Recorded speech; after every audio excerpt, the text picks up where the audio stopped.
大家好，我係阿桃，一個90後輔導碩士畢業生，而家喺香港做緊全職輔導員。停更咗3個星期，究竟我發生咗咩事呢？今日咧，我想用一個好似 vlog 嘅形式去同大家分享下我過去呢3個星期嘅經歷，同埋一啲我令到自己越嚟越開心嘅秘訣，順便咧淺談一下靜觀。事不宜遲，時間線咧翻返去3個星期前先。就係2025年嘅4月18號，我放18日大假嘅第一日。點解我會放18日大假呢？話說咧，今年好好彩，有一個咧做航空公司嘅朋友咧，就俾咗一個一折機票嘅名額我可以用正價機票嘅一折咧飛20幾次。俾個價錢大家參考下，飛台灣嘅來回咧大概就係港幣400蚊，而飛日本咧就係大概600蚊。喺一個咁抵嘅情況底下咧，我就決定今年咧起碼要飛一次嘅長途。咁因為咧我有親戚朋友喺英國啦，又有朋友喺荷蘭，咁所以咧其實我就鎖定咗我要飛歐洲嘅。去之前咧，我有問啲朋友，如果我去英國揾佢哋好唔好啦，咁佢哋都話好。咁我諗佢哋都唔會講唔好嘅。然後咧有一次咧就同荷蘭嘅朋友傾開電話啦，就發現大家都想去北歐喎。咁於是咧我哋就計劃咗一齊去北歐旅行。作為一個典型嘅9至6星期1至5嘅上班族，我就上網睇咗個請假攻略啦，就見到4、5月有復活節大假、勞動節同埋佛誕，可以請8放18，我就決定請呢一個假啦，然後就造就咗我呢一個18日大假嘅歐洲之旅。因為咧我荷蘭嘅朋友咧就4月23號先考完試啦，咁所以咧我就決定頭5日咧會去咗英國先。咁咧考慮到咧倫敦一日咧有6班機啦，而飛去曼城咧就得1日1班，咁所以咧我第一站咧就諗住去咗倫敦先會穩陣啲。咁咧同埋所有嘢都啱啱好啦。我喺倫敦嗰個朋友咧，佢份工咧就係1至5嘅，而我飛到過去嘅時間咧就係星期6日，佢唔使返工啦。咁咧佢就 plan 好晒同我去邊一度玩啦，同埋食啲乜嘢。咁大家咧可以睇下呢一張圖啦，我係覺得佢超級貼心啦。咁咧喺我玩完倫敦2日之後咧，咁我星期日咧就會去揾我表妹啦。咁啱咧嗰一日咧就係公眾假期，佢又唔使返學啦，咁佢就話可以同我去野餐。然後咧佢就話去買啲食物去等我嚟啦。跟住咧第3站咧我就會去列斯揾我中同嘅一家人啦。咁佢哋成家移咗民去嗰邊。咁因為咧佢係返餐廳嘅，佢咧就係平日放假，咁所以咧我星期2、3過去揾佢咧就係好 fit 嘅。咁之後咧，我就會飛過去北歐同我荷蘭嘅朋友會合啦。由曼城飛過去挪威嘅內陸機咧，連埋行李都淨係需要500蚊嘅港幣啦。咁所以咧，我覺得呢一個計劃咧係堪稱完美嘅。咁咧，可能聽到呢一度咧，其實都好順利啦，係咪先？好正啦。咁但係咧，計劃咧淨係一個計劃啦。計劃講不上變化啊嘛。而個變化咧就係我上唔到飛機。咁啱啱咧講到嘅一折機票咧，雖然好似好抵好爽啦。咁但係咧，其實係有佢嘅限制嘅，就係咧你想搭邊一班機咧，你就先去排咗隊先，然後咧你就會一直處於一個 standby 嘅模式。咁咧要去到起飛之前嘅1個鐘咧，先會知道自己飛唔飛得起啦。咁你嘅競爭對手咧就包括咗其他員工嘅家屬朋友啦。咁唔同嘅職級咧就有唔同嘅優先次序啦。再者咧就係一啲真金白銀去買機票嘅人啦。咁飛之前嗰1個星期咧去睇咧，都仲有好多機位嘅。但係喺飛之前嘅3日咧，我朋友突然之間同我講：喂，個情況唔係好樂觀喎。咁咧佢就見到咧得返好少位啦。咁喺飛之前嗰1日咧，佢就同我講咧，飛得起嘅機會咧係好微。咁咧我聽到佢講呢一個消息咧，其實即係總係會有啲失望啦，同埋都唔知點算好啦。因為我已經約好晒我啲朋友啦嘛，佢哋又預留咗時間同我去玩，又準備咗地方俾我住。咁所以咧，當時我收到呢個消息咧，我最強烈嘅感覺咧，一個情緒咧就係好尷尬啦，覺得因為真係好麻煩到人，打亂晒佢哋嘅計劃啦。咁所以咧，雖然呢個機會好渺茫啦，結果咧我都係按照原定嘅計劃咧，16號即係星期6咧，一朝早咧就去個機場度等。咁因為咧倫敦咧朝早有3班機啦，咁我就諗住去撞下彩啦。第一班機咧就係朝早嘅8點05分，第二班咧就係11點05分。第3班咧就係1點25分。每一班機臨飛之前嗰1個鐘咧，我都會行過去問櫃台嘅職員啦。咁咧佢就會同我講我飛唔飛得起啦。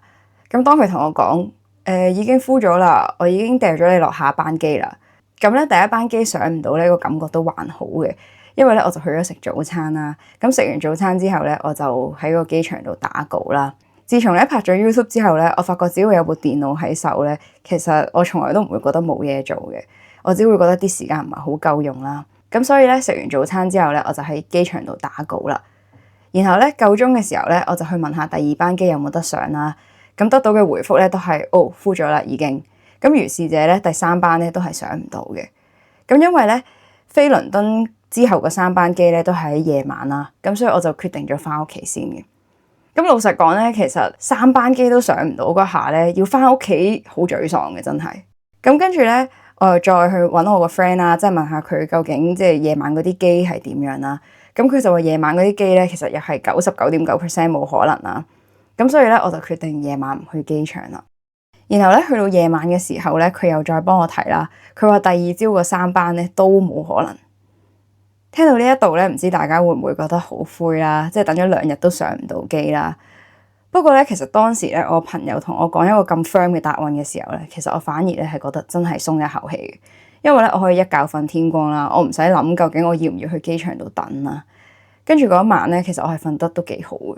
然後咧4月20號嘅時候咧，我起身咧我就決定喺屋企錄音啦，同埋剪片，因為我喺機場已經打完份稿啦嘛。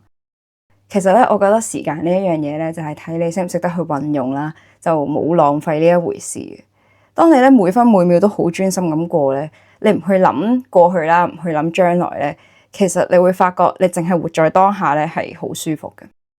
咁跟住咧剪下片嘅時候咧，突然之間咧就收到個 WhatsApp 啦，係我舅母揾我，咁佢就知道我上唔到機啦，就突然之間叫我打牌，因為其實係復活節假嚟噶嘛，咁所以我男朋友家姐嗰啲都放假啦。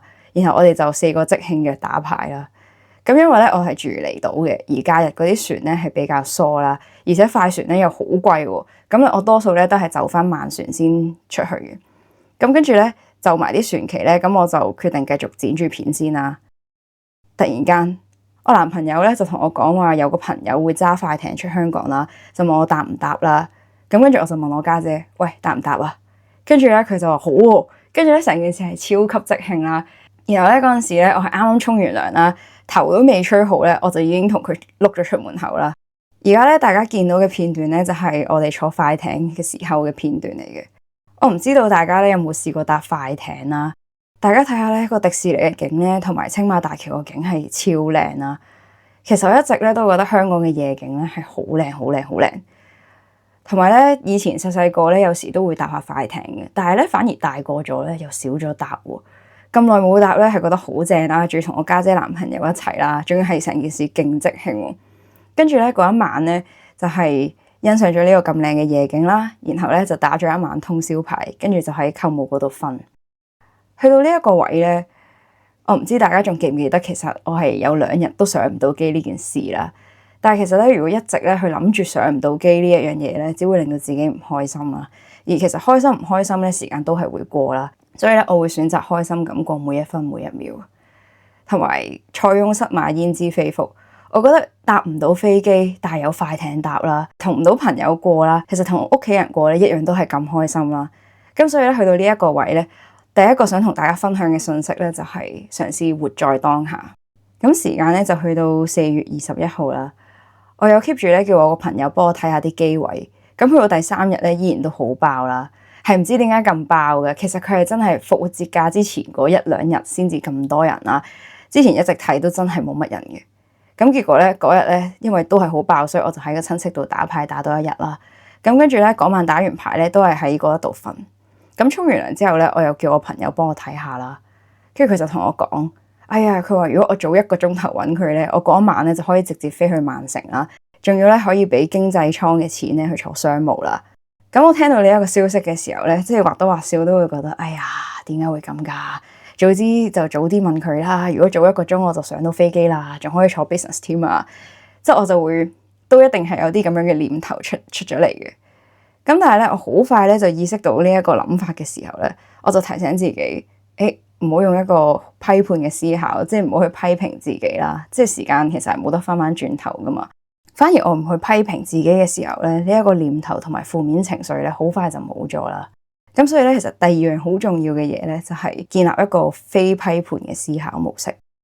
咁去到咧等飛嘅第4日啦，亦即係4月22號啦。我朋友咧就同我講話咧，晏晝1點5嗰班機咧飛倫敦嗰班有機會喎。咁所以咧我就一早去咗機場度等。咁但係咧因為咧等咗幾日咧，其實我已經唔夠時間喺倫敦度玩噶啦。咁所以咧我就有諗過，不如直接飛曼城啦。咁但係咧曼城咧一日得1班機啦，而且仲要係夜晚啦。咁所以咧其實雖然我去咗個機場啦，但我係一路等一路超掙扎啦。就諗緊究竟要唔要去咗倫敦先，因為去咗倫敦先咧，其實我都仲要搭翻幾個鐘頭巴士去列斯啦。咁定係咧直接等夜晚曼城嗰一班機啦。咁但係咧曼城嗰班機當時咧又唔確定上唔上到喎。咁因為咧我買咗機票咧係20號凌晨咧由曼城飛去挪威啊嘛。咁所以我必須要22號咧飛到去英國，咁我先至可以去到挪威同我個朋友去會合。咁如果咧我放棄咗22號下晝嗰一班倫敦機咧，而22號夜晚嗰班曼城機又上唔到咧，咁就好大鑊啦。咁但係咧，萬一如果俾我搏得到咧，我就會好舒服啦，因為我唔使坐6個鐘頭巴士啦，又慳翻啲錢。咁喺我咧掙扎緊嘅時候咧，我個中途咧就打嚟啦。咁當時咧，佢哋全家人咧都係一齊傾過電話啦，即係集思廣益咁樣啦。然後咧，佢哋咧就建議咧我照飛咗去倫敦先啦。然後咧又幫我搵埋個巴士去列斯。跟住咧佢就話嗰班巴士咧朝頭早咧6點鐘會去到嗰一度啦。咁佢就話咧，佢會去車站度揾我。咁收咗線之後咧，其實我係差啲感動到喊啦。可能咧係因為已經等咗幾日啦，即係其實個人內心都有啲慌嘅。但係傾完嗰個電話咧，我覺得個人係踏實咗啦。我係感受到咧好多愛啦，即係喺呢4日等候嘅期間咧，係完全感受到啲家人朋友全部都好好啦。俾我甩咗底嘅朋友冇怪我啦，佢哋仲表示好理解啦，即係擔心我會點樣啦之後嘅行程。舅父一家人都好好啦，即係又同我打牌啦，又俾我去 stand by 啦。跟住我家姐咧，其實本身咧都冇特別話想打牌啦，咁但係佢都係同我一齊出去啦，即係都陪下我。然後咧嗰個航空公司嘅朋友都好好啦，佢咧話我可以隨時打電話俾佢咧去 check 下個機位嘅狀況。我估佢咧知道其實我係怕麻煩到佢。因為係咁 check 咧，其實都真係好麻煩嘅。咁所以咧，佢講呢一句咧，係俾咗一個定心丸我去揾佢去打攪佢咯。同埋當然咧，就係好多謝佢俾呢一個1折嘅機票我啦。因為其實佢1年先咧有個 quota 啦，佢選擇俾我，其實我覺得呢件事真係唔係必然嘅咯。遇到呢一啲好人好事咧，其實係真係超級感恩啦。其實咧，凡事咧都有好多嘅睇法啦。你可以諗去正面，又可以諗去負面啦。第3個想帶出嘅信息咧，就係多啲去練習感恩啦。因為當我哋感恩嘅時候咧，其實我哋個腦咧係好難諗到啲唔開心嘅嘢嘅。咁如果大家有睇我之前嘅片咧，都知道其實我哋大腦係傾去諗啲負面嘅嘢噶嘛。咁如果練習感恩咧，其實就係幫我哋個腦 balance 翻。咁咧，同我中途傾完個電話之後咧，我就繼續喺個機場度等1點5個班倫敦機啦。喺等嘅期間咧，我又繼續剪下片咁樣啦。然後咧喺12點25分嘅時候咧，我收到個 email 係一張 boarding pass 啦。跟住嗰下，哇！真係俾我等到啦！我從來未試過咧收到一張 boarding pass 嘅感覺咧係咁興奮啦。我係 feel 到我個內心咧係好澎湃啦，即係好似尖叫緊啦。咁雖然咧係比原定出發嘅時間遲咗3日啦。咁又冇得去見倫敦嘅朋友啦，又冇得去搵我表妹啦。咁但係咧，其實我嗰一下咧個內心咧依然都係覺得好滿足啦。當你聽到呢一度嘅時候咧，其實我已經講完靜觀嘅4個概念啦，分別咧就係有意識嘅當下、非批判思考、感恩嘅心同埋適當嘅暫停啦。咁咧頭嗰3個咧，我諗都唔難理解嘅。咁但係適當嘅暫停係咩咧？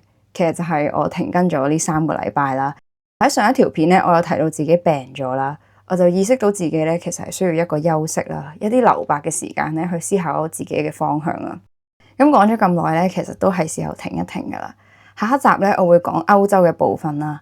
今日呢一集咧比較多係分享個經歷啦。咁下一集咧，我會講多少少咧點樣去應用一個靜觀嘅心態喺生活入邊啦，令到自己活得更加開心啦。咁希望透過我嘅經歷咧，可以帶到一啲啟發俾大家啦。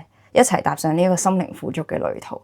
咁咧，可能如果睇開我之前嘅片嘅朋友咧，會覺得我呢一條片係個形式好唔同啦。咁係因為咧，其實我都有啲朋友即係俾咗啲意見我啦。佢就覺得我平時咧同大家溝通嘅時候或者傾偈咧係輕鬆啲啦，講嘢係吸引啲啦。